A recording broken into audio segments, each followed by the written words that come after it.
Police SHO Joginder Kumar, एसपीआरए और अक्षय तथा CO भोपा देवव्रत वाजपेयी के निर्देशन में एक टिप ऑफ के आधार पर काम चल रहा था। इसमें काफी महत्वपूर्ण काम था ये। इसमें एक सूचना मिलती है कि एक विधु नाम का इंस्टीट्यूशन है, एक साइबर कैफे है मेरठ में, जहां पर जो है एएनएम और ये जो नर्सिंग का कोर्स होता है उसका सर्टिफिकेट बनाया जाता है और इस कोर्स के आधार पर जो सर्टिफिकेट मिलता है वो विभिन्न प्रकार के लोगों को बेच दिया जाता है, बना करके फर्जी बना करके बेच दिया जाता है तथा उसी आधार पर वो विभिन्न जाने माने अस्पतालों में इनका इंडक्शन हो जाता है, भर्ती हो जाते हैं ये, और ये मरीजों की देखभाल करते हैं, इंजेक्शन तक लगाते हैं तथा उनकी सेवा शुश्रूषा जो भी होती है वो करते हैं।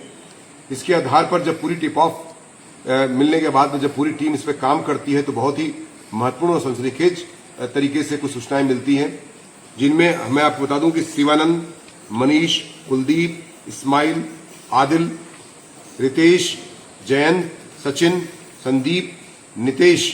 ये 10 लोग गिरफ्तार किए गए हैं इसमें, जिसमें कुलदीप नाम का व्यक्ति जो है, जो कि साइबर कैफे चलाता है, इससे पहले उसके मालिक जिनकी मृत्यु हो चुकी है, 2020 से यह काम चल रहा था। विभिन्न प्रकार के 50 से 60 सर्टिफिकेट अभी तक की पूछताछ से संज्ञानित हुआ है कि ये पूरे भारत के कई स्थानों पर, जैसे महाराष्ट्र है, नोएडा है, मध्य प्रदेश है, मेरठ है, शामली है, बिजनौर है, इस तरह के जो सर्टिफिकेट्स हैं ये सर्कुलेट हुए हैं और उसके आधार पर तमाम महिलाओं को ये सर्टिफिकेट दिए गए हैं। ये जांच अभी भी जारी है। इसमें मेरे द्वारा एसआईटी गठित की गई है एसपीआरए के नेतृत्व में तथा सीओ भोपा उसमें मेंबर है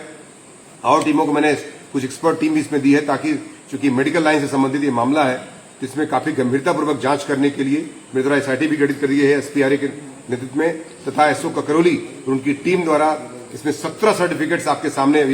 बरामद किया गया है जो कि फर्जी हैं और ये उन्होंने पूछताछ से स्वीकार भी किया है कि साइबर कैफे में उन्हें कभी 15,000, कभी 20,000, कभी 2,000 जैसी उसकी संबंध हो या रिलेशन हो, उसी आधार पर बेसिकली महिलाओं को थोड़ा ज्यादा दिया गया है। 50 से 60 सर्टिफिकेट इस तरह के नर्सिंग के कोर्स के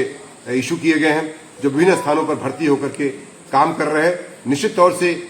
मानव जीवन को और मानव हेल्थ को इससे काफी खतरा है और ऐसे गैंग को पकड़ना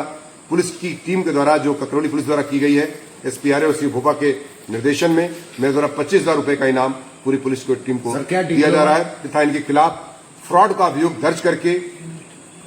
जो 318 बीएनएस तथा इसमें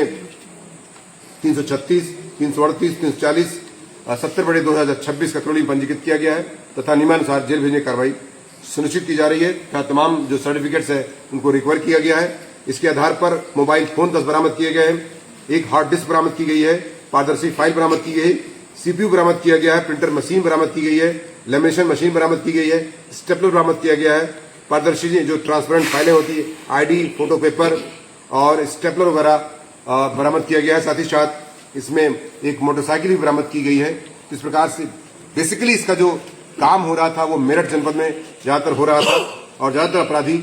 और इसमें अभियुक्त जो है मेरठ जनपद के निवासी तथा एक व्यक्ति इसमें जानसठ का भी निवासी है और 2 लोग मीरापुर के निवासी बताए जाते हैं। सर, जो ये गिरफ्तार हुए हैं, जो नौकरी कर रहे थे, किस स्तर की नौकरी कर रहे थे, किस वार्ड में, किस जगह? देखिए, कई जगह पर ये भी सूचनाएं मिली है कि एक लड़का जो पकड़ा गया इसमें, उसमें आईसीयू में काम कर रहा था वो एक अस्पताल में। साथ ही साथ एक